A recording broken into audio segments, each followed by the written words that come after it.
हरियाणा में कैथल के बाद झारखंड की राजधानी रांची में भी एक महिला दरोगा को कुचलकर मार दिया गया। इस वक्त हम पोस्टमार्टम हाउस के बाहर खड़े हैं। आप देख सकते हैं कि यहाँ उनकी जो तुपुदाना की जो महिला दरोगा थी 2018 बैच की संध्या रानी टोपनो, उनकी हत्या कहा जा रहा है कि पशु तस्करों की एक गाड़ी को रोकने के क्रम में तुपुदाना थाने के पास ही हुलुंडू में, रांची के हुलुंडू में ये गाड़ी उनको आकर के डैश किया और जिससे उनकी घटनास्थल पर भी मौत हो गई है। और हम इस वक्त पोस्टमार्टम हाउस में हैं जहां उनकी बॉडी लाया गया है पोस्टमार्टम करने के लिए, और इसके बाद यहां से श्रद्धांजलि देने के लिए न्यू पुलिस लाइन ले जाया जाएगा जहां उनको श्रद्धांजलि दी जाएगी। आप देख सकते हैं कि इस वक्त पोस्टमार्टम हाउस के बाहर काफ़ी संख्या में पुलिस के झारखंड पुलिस के जवान हैं वो आए हुए हैं उनकी बॉडी को ले जाने के लिए। यहाँ से हमारे साथ पुलिस एसोसिएशन के अध्यक्ष हैं, इनसे जानते हैं कि सर ये जो घटना हुई है कितनी दुखद है, और ये कहें कि 2 दिन में देश में दूसरी तरह की घटना है। हरियाणा के कैथल में भी एक दरोगा को खनन माफियाओं ने कुचल के मार दिया। इसके बाद राजधानी रांची में जो पत्थर कहा जा रहा है कि पशु तस्करों के द्वारा, क्या घटना है सर?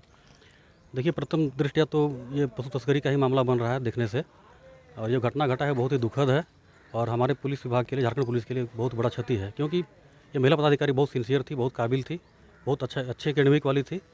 हम इस घटना की काफ़ी निंदा करते हैं और वरीय पदाधिकारियों से, और फिर मांग करते हैं और हम खुद प्रयास करेंगे कि जो भी इसमें इन्वॉल्व हैं, जो भी अभियुक्त हैं, उनकी जल्दी से जल्दी गिरफ्तारी हो और स्पीडी ट्रायल के तहत उनको जल्दी से जल्दी सज़ा मिले उन्हें। लेकिन एक बात तो उठता है सर कि जिस तरह से देर रात की ये घटना है और केवल महिला पुलिस को इस तरह से वाहन गश्ती चेकिंग के लिए भेज दिया जाता है, वो भी पर्याप्त फोर्स नहीं दे करके, तो कहीं ना कहीं नहीं लग रहा कि इसमें थाना प्रभारी की भी लापरवाही है कि एक महिला थाना दरोगा को भेज दिया गया चेकिंग में, जबकि उनको पर्याप्त फोर्स देना चाहिए था?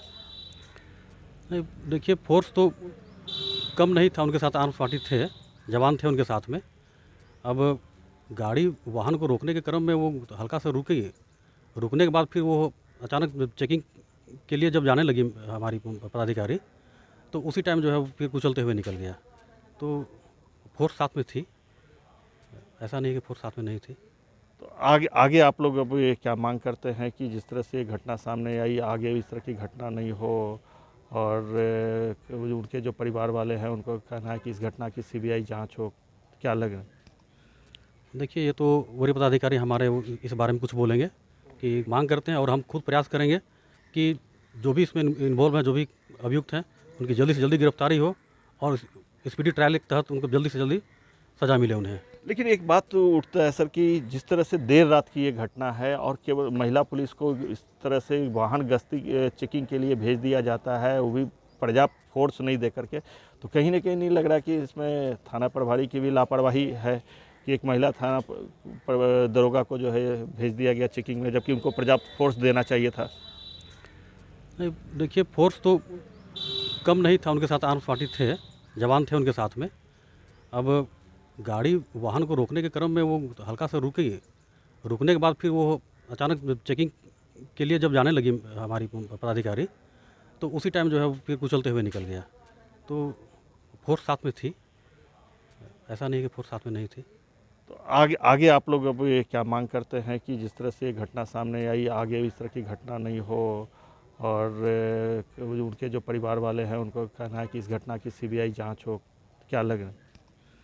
देखिए, ये तो वरीय पदाधिकारी हमारे इस बारे में कुछ बोलेंगे कि किस तरह का जांच होगा, उसके लिए वरीय पदाधिकारी सक्षम है। लेकिन हम तो यही मांग करेंगे कि जो भी अभियुक्त हैं उनको कड़ी से कड़ी सज़ा मिले और बहुत जल्द, मतलब स्पीडी ट्रायल के तहत जल्द से जल्द सज़ा मिले। और परिजनों का एक और मांग है कि उनको शहीद का दर्जा दिया, क्योंकि ऑन ड्यूटी वो जी बिल्कुल, अपने कर्तव्य के दौरान ये घटना घटी है, वो शहीद हुई है, तो उस शहीद का दर्जा उनको मिलना लाजमी है।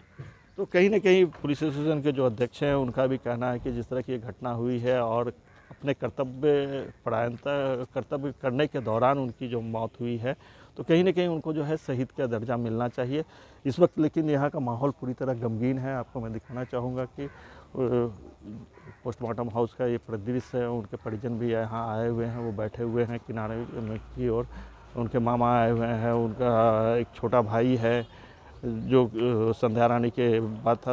और जहाँ तक संध्या रानी की बात करूँ तो संध्या रानी तीन भाई बहनों में ये दूसरे नंबर पर थी। बड़ी एक बहन थी जिनकी शादी हो चुकी है और एक उनका छोटा भाई है जो यहाँ पे मौजूद है। आप देख सकते हैं वहाँ उनके मामा भी हैं, मामा जिन्होंने सर पे ब्लू रंग का एक साफा बांध रखा है और उसके बगल में उनके भाई हैं जो आसमानी कलर के हैं। काफ़ी गमगीन है, माहौल काफ़ी गमगीन है, बात करने में पूरी तरह असमर्थ हैं, कुछ भी बोलने में। लेकिन कुल मिला के कहा जाए कि जिस तरह की घटनाएं हो रही है, पुलिसों के जवानों को जो है टारगेट किया जा रहा है, कहीं ना कहीं ये अपने आप में दुखद और समाज को सोचना पड़ेगा कि इस तरह की घटना आगे ना हो। कैमरामैन नवल के साथ आशुतोष कुमार, समाचार प्लस, रांची।